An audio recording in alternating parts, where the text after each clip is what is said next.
इस वीडियो को देखने से पहले हमारे चैनल को सब्सक्राइब करें और इस घंटी को दबाएं ताकि आप हमारे वीडियो को सबसे पहले देख सकें।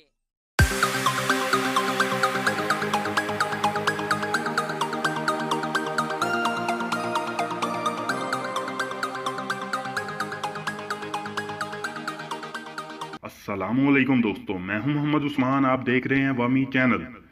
दोस्तों, पुराने ज़माने की बात है। एक सुनार जो कि मुंबई का रहने वाला होता है, लाहौर आता है। इसके पास काफ़ी हीरे मोती होते हैं। वो एक सुनियारों की मजलिस में बैठता है और अपने हीरे मोती सबको दिखाता है। इसने जब एक मोती जेब से निकाला और लोगों को दिखाने लगा और बोला, ये शब फरोज यानी रात को चमकने वाला मोती है। जब इसने सामान समेटा और उठकर जाने लगा तो एक चोर इसी मजलिस में जो सुनियारे का रूप डाले बैठा था पूछने लगा, जनाब कहाँ के इरादे हैं? सुनियार ने जवाब दिया, मुंबई जा रहा हूँ। चोर ने कहा, क्या इत्तेफाक है, मैं भी वही जा रहा हूँ, चलें फिर मिलकर चलते हैं। यह सुनार भी समझ गया कि ये मेरा हमसफर नहीं बल्कि इस मोती के पीछे मेरे साथ जा रहा है, लेकिन समझदार था, कहने लगा, आओ चलते हैं। दोनों मिलकर चल पड़े।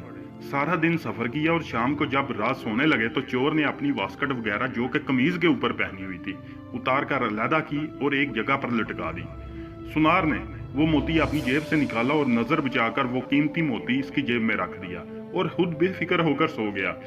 अब ये चोर रात को उठकर इसकी जेबें चेक करता है, सामान देखता है कि कहीं ये मोती मुझे मिल जाए। कहीं भी मोती ना मिला। आखिर वो सो गया।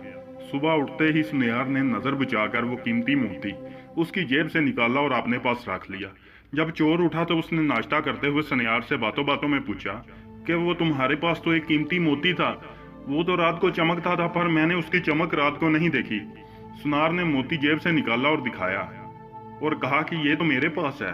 चोर हैरान हो गया कि मैंने इसकी पूरी जेबें छान मारी हैं लेकिन मुझे ये ना मिला, लेकिन इसने अभी जेब से निकाल कर दिखा दिया। सुनार ने अगली रात फिर वही अमल किया। इधर चोर भी सारी रात ढूंढता रहा लेकिन कुछ ना मिला। सुबह को फिर वही माजरा कि मोती सुनार की जेब से निकल आता है। यही काम 3-4 दिन तक जारी रहता है। आज चोर ने एक सुबह सुनार से कहा, मैं आपका हमराही नहीं था, बस मैं आपके साथ इस मोती की खातिर था। आज मैं आपको उस्ताद मानता हूँ कि आप मुझे भी बता दें कि आप ये मोती रखते कहाँ हैं। उसने कहा, मियाँ तू औरों की जेबें टटोरता है, कहीं अपनी जेब भी हाथ डाल के देखा कर। आज हमारी मिसाल भी इसी चोर की सी है जो लोगों के ऐप ढूंढता फिरता है और कभी अपने गिरबान में जानकर नहीं देखा। हमारी ये आदत बन चुकी है कि हम हमेशा दूसरों की गलतियां ही ढूंढते रहते हैं, कभी अपने आप में ध्यान नहीं दिया, कभी अपने आप को नहीं टटोलते। जी तो दोस्तों, वीडियो अच्छी लगी हो तो लाइक, कमेंट और शेयर करना मत भूलिएगा। अल्लाह हाफिज।